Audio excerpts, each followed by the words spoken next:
Philippines లో MBBS చదవాలనుకుంటున్నారా? ఫ్రీగా వెళ్లి చూసి నచ్చితేనే ఎంబీబీఎస్ అడ్మిషన్ తీసుకోండి. మరోసారి ఇరాన్ అమెరికా మధ్య యుద్ధ ఛాయలు కనిపిస్తున్నాయి. భయంకరమైన యుద్ధ వాతావరణం నెలకొని ఉంది. ఈ పరిస్థితుల్లో మరోసారి యుద్ధమే కనుక వస్తే ప్రపంచ దేశాలన్నీ కూడా ఆర్థిక సంక్షోభంలో మునిగిపోతాయనటంలో ఎలాంటి సందేహం లేదు.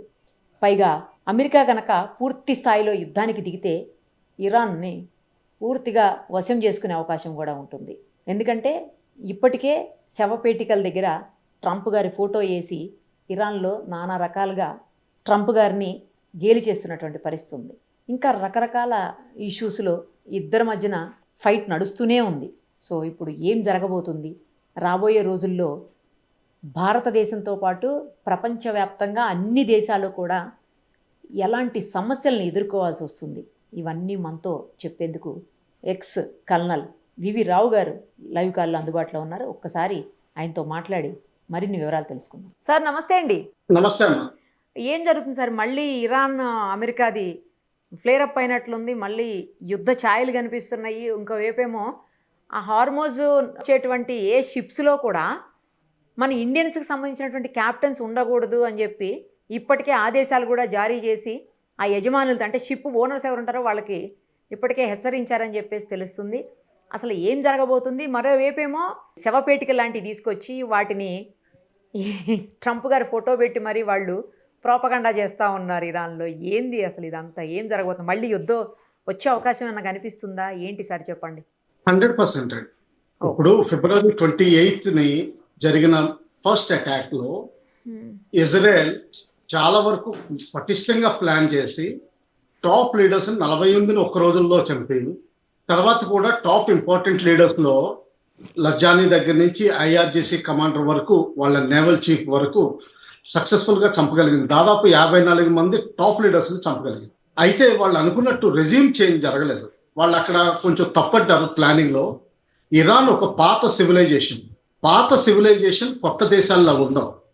అమెరికా ఒక కొత్త దేశం, అంటే 250 సంవత్సరాలు కూడా కాలేదు. ఇజ్రాయెల్ అంటారా 75-78 సంవత్సరాల దేశం అది. సో వీళ్ళ ప్లానింగ్ లో ఒక పాత దేశానితో తలపడితే పాత దేశానికి ఉన్న బలం వీళ్ళకి అంచనా వేయడం కష్టం అవుతుంది. అక్కడ కొంచెం పొరపాటు పడ్డారు. ఆ పొరపాటు పడ్డం వల్ల కొంతకాలం కొనసాగింది. అమెరికా ఇజ్రాయెల్ని సైడ్ పెట్టి తను విత్డ్రా చేసుకోవాలనుకుంది. ఆనరబుల్ గా విత్డ్రా చేసుకోవడానికి రెండు కారణాలు కనిపించినాయి వాళ్ళకి. ఒకటి, ఇరాన్ న్యూక్లియరైజేషన్ చేయకుండా ఉండడం, హామీ ఇవ్వడం. రెండవది, హార్మోజ్ జలసంధిని ఏదైతే వాళ్ళు ట్యాక్సులు వసూలు చేయాలనుకున్నారో అది వసూలు చేయకుండా ఫిబ్రవరి 26 లో ఏదైతే సిచ్యువేషన్ ఉందో ఆ సిచ్యువేషన్ వెనక్కి తీసుకెళ్ళి. అయితే మనం 4 వారాలుగా 4 కాలండి, ఇప్పుడు 5 వారాలు 6 వారాలు అయిపోయింది. ఎప్పుడైతే ఖమేనీ అంత్యక్రియలు జూలై 9 షెడ్యూల్ ప్రకటన పడిందో అప్పుడే నేను చాలాసార్లు మీడియాలో చెప్పాను. 6 to 9 మొత్తం దేశం అంతా ఆ క్యాస్కెట్ ని తిప్పుతారు. తిప్పిన తర్వాత ప్రజల్ని మొబిలైజ్ చేయాలని చూస్తారు. ప్రజల సపోర్ట్ తీసుకుని అమెరికాకి ఎదురు తిరుగుతారు. ఏ అగ్రిమెంట్ చెల్లదు. ఒకవేళ డబ్బులు వచ్చేటట్టు ఉంటే మాత్రం దాదాపు $60 బిలియన్ రిలీజ్ అయినట్టు మనం లెక్క పెట్టుకోవచ్చు. ఖతార్లో ఫ్రీజ్ అయిపోయిన డబ్బులు. మిగతా 161 బిలియన్, అంటే టోటల్ 300 బిలియన్ వరకు అనుకుంటే 161 to 240 బిలియన్ ఇంకా ఇరుక్కుపోయి ఉన్నాయి వాళ్ళకి. అవి రిలీజ్ అయ్యే పట్టించుకోకుండానే ఇప్పుడు హార్మోజ్ జలసంధిని తీవ్రమైన వెపన్ గా వాడుతున్నారు. దీని తర్వాత వాళ్ళకి ఇంకొక తీవ్రమైన వెపన్ ఉంది, మంచి వెపన్. అదేంటంటే మిడిల్ ఈస్ట్ లో ఎక్కడైతే అమెరికా స్థావరాలు ఉన్నాయో వాటిని ముందర దెబ్బ కొట్టారు, ఇప్పుడు మళ్ళా దెబ్బ కొడుతున్నారు.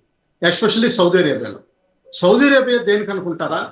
సౌదీ అరేబియా ఒకటి సున్నీ దేశం. సున్నీ దేశాలకి ఆధిపత్యం వహిస్తుంది. తర్వాత పొలిటికల్లీ మిలిటరీలీ చాలా పవర్ఫుల్ గా ఉంది.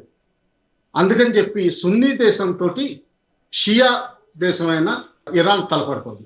దీనివల్ల షియా దేశాల్లో ఓవరాల్ ఇస్లామిక్ వరల్డ్ లో ఇరాన్ ఆధిపత్యం సంపాదించాలని చూస్తుంది. వీళ్ళకి ఇంకొక కార్డు ఉంది, ఇంకా హౌతీస్ కార్డు మొన్న ఒకసారి వాడారు.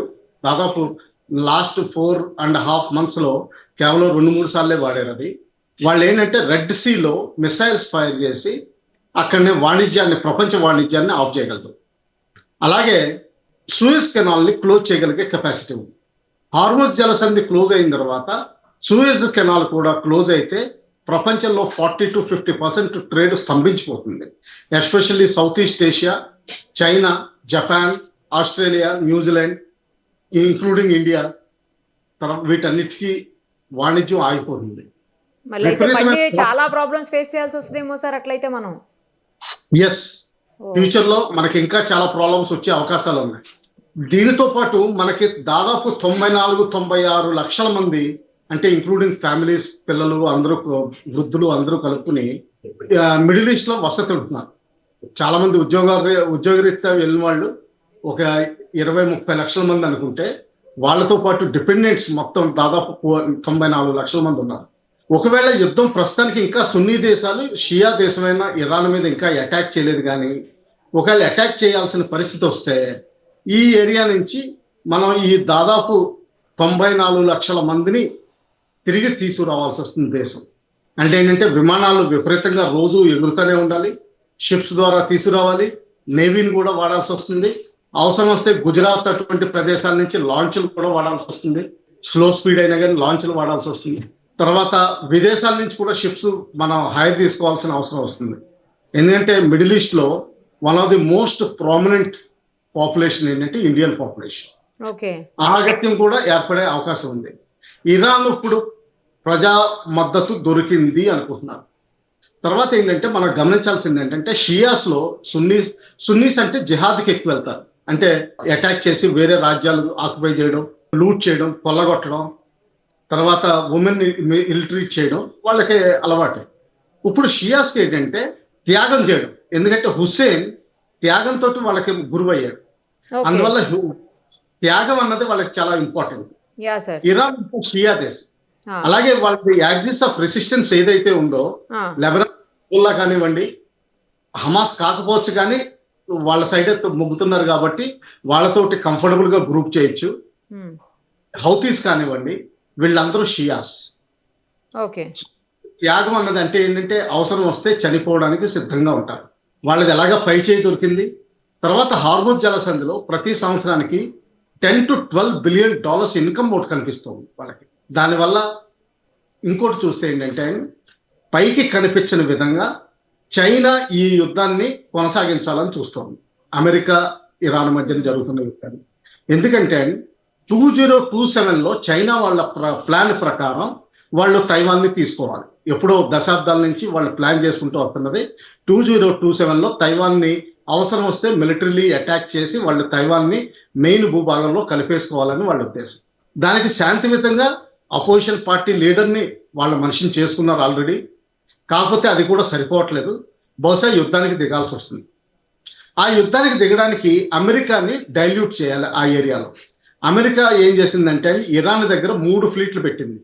మెడిటరేనియన్ సీలో 1 ఫ్లీటు, ఇండియన్ ఓషన్ లో 2 ఫ్లీట్లు పెట్టింది. వాళ్ళకున్న 8 ఫ్లీట్స్ లో 3 ఫ్లీట్లు ఇక్కడ కమిట్మెంట్ అయిపోయాయి. అంటే ఏంటంటే, ఒకవేళ చైనా తోటి యుద్ధం తలపడాల్సి వస్తే అమెరికా దగ్గర సరైన రిసోర్సెస్, అంటే మిలిటరీ రిసోర్సెస్ ఉండే అవకాశం చాలా తక్కువ ఉంది. అలాగే వాళ్ళు మెరీన్ ఎక్స్పెడిషనరీ ఫోర్సెస్, తర్వాత లార్జెస్ట్ న్యూక్లియర్ పవర్డ్, భూమికి బీచింగ్ చేయగలిగే క్రాఫ్ట్, దాన్ని ల్యాండింగ్ క్రాఫ్ట్ అంటాం. అంటే ఆర్మీ వెళ్ళడానికి వీలుగా ఆర్మీ ట్రక్కులు, ట్యాంకులు ఇవన్నీ దించగలిగే విధంగా అతిపెద్దది ఇరాన్ సైడ్ కదిలించారు. అది తైవాన్కి ఇప్పుడు లాస్ అయిపోయింది, తైవాన్ ఏరియాలో. సో దానివల్ల ఏంటంటే 2027 ఇంకొక సంవత్సరం ఈ పరిస్థితి కొనసాగించగలిగితే చైనాకి చాలా మిలిటరీలీ అడ్వాంటేజ్ వస్తుంది, అమెరికా డౌన్ అవుతుంది. ఆల్రెడీ డొనాల్డ్ ట్రంప్ గారు కూడా దీని గురించి కొన్ని వ్యాఖ్యలు చేశారు. ఆయన ఏమన్నారంటే, తైవాన్ మాకు చాలా దూరంగా ఉంది, మేము ఫుల్ సపోర్ట్ ఇవ్వలేకపోవచ్చు అని కూడా చెప్పారు. సో దీనివల్ల ఏంటంటే చైనా పరోక్షంగా గేమ్స్ ఆడుతుంది. దానికి గాను మొన్నటి వరకు విమానాలనే, షిప్స్ని ట్రాన్స్పాండర్స్ లేకుండా, అంటే సిగ్నల్స్ లేకుండా, అంటే చీకట్లో నడిపినట్టు దొంగదారిని సప్లై చేసేవారు ఇరాన్. ఇప్పుడైతే వాళ్ళు ఏకంగా ల్యాండ్ రూట్నే కిర్గిస్తాన్, ఉజ్బెకిస్తాన్ తద్వారా ఇరాన్కి డైరెక్ట్గా సప్లై చేస్తుంది. అలాగే కొంతవరకు టర్కీ, రష్యా. టర్కీ ఎందుకంటారా, టర్కీ కూడా ఇస్లాం ప్రపంచంలో ఆధిపత్యం సాధించాలని చెప్పి ఎర్డోగాన్ గారి భావన. సౌదీ అరేబియా కుదరట్లేదు, ఇజ్రాయెల్ వాళ్ళకి శత్రువు కాబట్టి ఇరాన్ తోటి చేతులు కలిపే అవకాశాలు ఉన్నాయి. సో అందువల్ల ఏంటంటే ఇజ్రాయెల్ కూడా మన భారతదేశాన్ని సౌండింగ్ ఇచ్చింది. ఈ షియా మూవ్మెంట్ కి కౌంటర్ గా ఒక 6 దేశాల ప్రత్యామ్నాయం ఏర్పాటు చేయాలని చెప్పి ప్లానింగ్ స్టేజ్ లో ఉంది. అందులో మనం సైప్రస్ ని ఆల్రెడీ కలుపుకున్నాం, గ్రీస్ ని కలుపుకున్నాం, క్రిస్టియన్ దేశం అయినా కానీ, ఇండియా అలాగా ఉంది, ఇజ్రాయెల్ అలాగా ఉంది. ఇంకా మిగతా 2 దేశాలు ఏమన్నాయి అన్నది ఇంకా తేలాల్సి ఉంది. నా దృష్టిలో బహుశా Afghanistan and Egypt. Right sir. ఇప్పుడు హార్మోజ్ని క్లోజ్ చేసేసి సూయిజ్ని క్లోజ్ చేసేస్తే ప్రపంచ ఆర్థిక వ్యవస్థ మొత్తం దెబ్బతినిపోతుంది కదా. అవునండి. వాళ్ళు ఏమంటారంటే, మీరు మా డబ్బులు ఇరాన్ వాళ్ళు ఏమంటారంటే, మీకు మా అగ్రిమెంట్ కుదరట్లేదు, ఎందుకు మీరు ఇక్కడ మొత్తం వదిలేసి వెళ్ళిపోండి, మీరు అమెరికా వాళ్ళు ఇక్కడ రావడానికి వీలు లేదని వాళ్ళు స్పష్టంగా చెప్తున్నారు. ఇజ్రాయెల్ని అంతముందు ఇచ్చేస్తామని చెప్తున్నారు. ఎందుకంటే ఇజ్రాయెల్ చాలా చిన్న దేశం. హెజ్బుల్లాస్ బాగా విజృంభితే, అలాగే హౌతీస్ కూడా అయితే కొంత ల్యాండ్ ఫోర్సెస్ తోటి వస్తే అక్కడ టెర్రరిజం విపరీతంగా పెరిగిపోతుంది. 2023లో జరిగిన కాండలు ఇంకా పెరిగిపోతాయి. దాని ద్వారా ఇజ్రాయెల్ డైల్యూట్ అయిపోయి అక్కడి నుంచి నాశనం అయిపోతుందని చెప్పి వాళ్ళ అభిప్రాయం. ఇజ్రాయెల్ని నామమాత్రం లేకుండా చేయాలన్నది వాళ్ళ అభిప్రాయం. ఇప్పుడు మీరు ఇందాక చెప్పింది కాఫిన్స్ ఇవన్నది, వాళ్ళకు ఉన్న 2 మెయిన్ స్క్వేర్, టెహరాన్లో ఉన్నది ఒకటి పాలెస్టీనియన్ స్క్వేర్, ఇంకోటి ఒక ఇస్లామిక్ పేరు ఉంది. ఆ 2 స్క్వేర్స్లోనూ కేవలం ఇప్పుడే కాదు, అంతకుముందు కూడా ప్యాలెస్టైన్కి సపోర్ట్గా యాంటీ అమెరికా సపోర్ట్ విధంగా చాలా పోస్టర్స్ అంటించేవారు. ఇప్పుడు మొత్తం ట్రంప్ గారి ఫ్యామిలీ అంటే మెలానియా, తర్వాత 5 పిల్లలు, వాళ్ళందరినీ క్యాస్కెట్స్లో చూపించడం ద్వారా ఎప్పుడైతే ఖమేనీ గారి అంత్యక్రియలు అయిపోయినాయో ఆ పబ్లిక్ సపోర్ట్కి దాని ద్వారా సైకలాజికల్ వార్ఫేర్ వాళ్ళు చేస్తున్నారు. దీనితో పాటుగానే ముస్తఫా ఖమేనీ ఎవరైతే ప్రస్తుతం సుప్రీం లీడర్గా ఉన్నారో ఆయన ప్రపంచంలోనే ప్రేరేపిస్తున్నారు. ఇండివిజువల్గా కూడా మీరు అమెరికాలో ప్రయత్నం చేయండి అసాసినేట్ చేయడానికి, ఎవరు దొరికినా పర్వాలేదు. కేవలం వాళ్లే కాదు, ఆయనకున్న ట్రంప్ గారికి ఉన్న మెయిన్ అడ్వైజర్స్ 40, 40, 50 మంది ఎవరైతే ఉంటారో వాళ్ళందరి మీద కూడా హత్యా ప్రయత్నాలు చేయండి, వీలైతే తీసేయండి. ఈ మధ్య కాలంలో ఒక అతను పోవడం జరిగింది, నార్మల్గా పోవడం జరిగింది, కానీ దాన్ని ఇరాన్ క్లెయిమ్ చేసింది. అలాగే 2 రోజుల క్రితం ఎక్స్ ఫారిన్ మినిస్టర్ ఒక స్టేట్మెంట్ ఇచ్చారు. 1980లో ఇరాన్లో ఉన్న అమెరికన్ ఎంబసీని క్యాప్టివ్ చేసి 54 మందిని బందీలు తీసుకున్నట్టుగా మిడిల్ ఈస్ట్లో ఎక్కడైతే అమెరికన్ సిటిజన్స్ ఉంటారో, సివిలియన్స్ కానివ్వండి, సోల్జర్స్ కానివ్వండి, వాళ్ళందరినీ బందీల కింద పట్టుకుని ఇరాన్ తీసుకొచ్చి వాళ్ళ ద్వారా గేమ్స్ అంటే అప్పర్ హ్యాండ్ తీసుకుందాం అని చెప్పి వాళ్ళ ప్లాన్. ఇది చాలా ఇంపార్టెంట్. 1980లో ఒక టెహరాన్లో ఉన్న అమెరికన్ ఎంబసీ, అప్పుడే షా బయటకు వెళ్ళిపోవడం జరిగింది. 1979లో ఫ్రాన్స్ నుంచి ఖమేనీ వెనక్కి రావడం జరిగింది. ఆయన గ్రాండ్ అయోతల్లా కింద ప్రకటించుకోవడం జరిగింది. అప్పటికి ఇంకా ఐఆర్జిసి రాలేదు. షా దగ్గర ఏవైతే ఆర్మీ, నేవీ, ఎయిర్ ఫోర్స్ బలంగా ఉండేయో వాటిని Iranian army, navy, air force అయిపోయినాయి. ఐఆర్జిసి దాని తర్వాత రేజ్ చేయడం మొదలుపెట్టారు. ఎందుకంటే ఈ ఆర్మీ అన్నది ప్రపంచంలో ఏంటంటే కొంచెం న్యూట్రల్ లుక్ ఉంటుందని, ఏ పొలిటికల్ అలైన్మెంట్ తీసుకోరు, ఎస్పెషల్లీ ప్రొఫెషనల్ ఆర్మీస్. అందుకని చెప్పి ఎందుకైనా మంచిదని చెప్పి మత సంబంధంగా ఉండే విధంగా ఐఆర్జిసిని తీసుకొచ్చారు. ఐఆర్జిసి స్ట్రాంగ్గా ఉన్నంత వరకు ఇరాన్ స్ట్రాంగ్గా ఉంటుంది, ఆయతల్లా ఉన్నంత వరకు ఆ స్ట్రాంగ్గా ఉంటుంది. సో వీళ్ళు ఏంటంటే మళ్ళా ఈ ఐడియా ఇచ్చారు, ఈ ఫారెన్లో ఉన్న కంట్రీస్లో ఉన్న అమెరికన్స్ అందరినీ బందీల కింద పట్టుకుని వాళ్ళ ద్వారా నెగోషియేషన్స్ ఎక్కువ చేసుకుందాం అని చెప్పి అనౌన్స్మెంట్ ఇచ్చారు. అంటే చేస్తున్నారు. ఇది కేవలం మిడిల్ ఈస్ట్లోనే జరగక్కర్లేదు, అమెరికా అటువంటి దేశాల్లో కానీ, యూరోప్లో కానీ, ఎక్కడైనా సరే ఏ మాల్లో కానీ, స్కూల్లో కానీ ఒక సింగిల్ ముస్లిం కానీ, పాలెస్టైన్ సపోర్టర్ కానీ వెపన్స్ తోటి వెళ్ళి బందీలుగా ఒక 40-50 మందిని తీసుకునే అవకాశాలు చాలా బలంగా కనిపిస్తుంది. అలాగే ముస్తఫా గారు ఇంకో స్టేట్మెంట్ ఇచ్చారు, డెత్ టు అమెరికా అన్న స్టేట్మెంట్ని సపోర్ట్గా ఇస్తారు. ట్రంప్ గారిని ఎవరినైతే అసాసినేట్ చేస్తారో వాళ్ళకి ప్రైజ్ లైఫ్ ప్రకటించారు. దానివల్ల ఏంటంటే ట్రంప్ గారు కూడా విరుచుపడుతున్నారు. ఇంకోటి ఏంటంటే మనం గమనించాల్సింది ఏంటంటే, ఒకవేళ అమెరికన్ ప్రెసిడెంట్ ఓటర్స్ అయితే ఎవరైతే ఉంటారో ఒకవేళ వాళ్ళ మీద అన్సక్సెస్ఫుల్ అటెంప్ట్ జరిగినా కానీ ఇరాన్ దగ్గరలో టెహరాన్ రాజధాని చుట్టూరు 125-200 కిలోమీటర్ల దూరంలో ఉన్న న్యూక్లియర్ రియాక్టర్స్ మీద నా దృష్టిలో అయితే America even tactical weapons, nuclear weapons వాడే అవకాశాలు చాలా బలంగా కనిపిస్తుంది. ఇంకొక విషయం చెప్పండి సార్, ఇప్పుడు ఒకవేళ అమెరికా కనుక డైరెక్ట్గా యుద్ధంలోకి దిగేసిక మొత్తం సీరియస్గా కనుక చేస్తే కంప్లీట్గా ఇరాన్ అనేది అసలు తన స్వాధీనం అయిపోతుందా? ఇంకా ట్రంప్ గారి స్వాధీనంలోకి వెళ్ళిపోతుందా అమెరికా స్వాధీనంలోకి? పరిస్థితి చూస్తాను అట్లా ఈ రోజు ఆ పాసిబిలిటీ, డిస్టింక్ట్ పాసిబిలిటీ ఉందండి. ఆల్రెడీ 31-32 మెరీన్ ఎక్స్పెడిషనరీ ఫోర్సెస్ అక్కడే ఉన్నాయి. వాళ్ళు ఏంటంటే అండి కర్క్ ఐలాండ్ ఫస్ట్ తీసుకుంటారు. దానివల్ల ఏంటంటే ఇరాన్ ట్రేడ్ అయిపోతుంది. ఎందుకంటే 80% ట్రేడ్ అక్కడి నుంచి జరుగుతుంది. సో అది తీసుకున్న తర్వాత కొంచెం దక్షిణంలో ఉన్న ఇంకొక ఐలాండ్ తీసుకుంటారు. అది కొంచెం కష్టం, ఎందుకంటే అక్కడ రాక్ సాల్ట్ దొరికేది. ఇప్పుడే కాదు, 5000 సంవత్సరాల నుంచి ఇండియాకు కూడా సప్లై చేస్తున్నారు. మనం సైంధవ లవణం అంటాం. ఆ సైంధవ లవణం మనకి ఇరాన్ నుంచి ఇదేంటిది కుంకుమతో అదే సాఫ్రన్ తో పాటుగా మన ఇండియాకి ఎక్స్పోర్ట్ అయ్యేది. అక్కడ కేవ్స్ అయిపోయినాయి. ఆ కేవ్స్ లో మిసైల్స్ తర్వాత డ్రోన్స్ దాచిపెట్టారు. సో ఆ కేవ్స్ లో ఇరుక్కుపోతారు. కార్క్ ఐలాండ్ తీసుకోవడం ఈజీ, కానీ ఇక్కడ మాత్రం కొంచెం ఇరుక్కుపోయే అవకాశాలు ఉన్నాయి. దీని తర్వాత కొండలు వస్తాయండి. దక్షిణ ప్రాంతంలో ఇరాన్ లో కొండలు ఎక్కువ ఉన్నాయి. ఆ కొండలు ఎక్కువ ఉండడం వల్ల ఆ కొండల ప్రాంతంలో యుద్ధం చేయడానికి దాదాపు నా అంచనా ప్రకారం 80,000 మంది నుంచి 1,00,000 మంది వరకు సైనికులు కావాల్సి ఉంది. అమెరికా వాళ్ళు నా అభిప్రాయంలో ఏంటంటే ఇరాక్ తీసుకొచ్చి ఇరాక్ ద్వారా అక్కడి నుంచి ల్యాండ్ ఫోర్స్ లో నార్త్ వెస్ట్ ఫ్రాంటియర్ ఏరియా నుంచి, అంటే అజర్బైజాన్కి ఆర్మేనియాకి దగ్గరలో ఏదైతే ఇరాన్ ప్రాంతం ఉందో ఆ సైడ్ నుంచి తీసుకొస్తారని నా అభిప్రాయం. అమెరికాకి ఎట్టి పరిస్థితులను ఇరాన్ మిలిటరీలీ సరిపోదు, అందులో డౌటే లేదు. కానీ రాజనీతి వాడటంలో, దౌత్యనీతి వాడటంలో, కూటనీతి వాడటంలో ఇరాన్ది పై చేయరు. సో ఆ విధంగా మనం ఆలోచించాలి. పరిస్థితి విషమిచ్చే అవకాశాలు నాకు ఎక్కువ కనిపిస్తున్నాయి. ఎందుకంటే మధ్యలో మీడియేటర్స్ కింద తుచ్చమైన దేశాన్ని, ఎస్పెషల్లీ పాకిస్తాన్ని వాడటం జరిగింది. ఇండియా లాంటి రెస్పెక్టబుల్ దేశాన్ని వాడకుండా ఎవరో ఒక మిలిటరీ డిక్టేటర్ పరిపాలిస్తున్న దేశాన్ని మీడియేషన్ తీసుకుంటే పరిస్థితులు ఇలాగే ఉంటాయండి పరిశ్రమ. అటు రష్యా కూడా S-400 కొత్తగా సప్లై చేస్తుంది. అలాగే డ్రోన్స్ సప్లై చేస్తుంది, కొంతవరకు మిసైల్స్ కూడా ఇస్తుంది.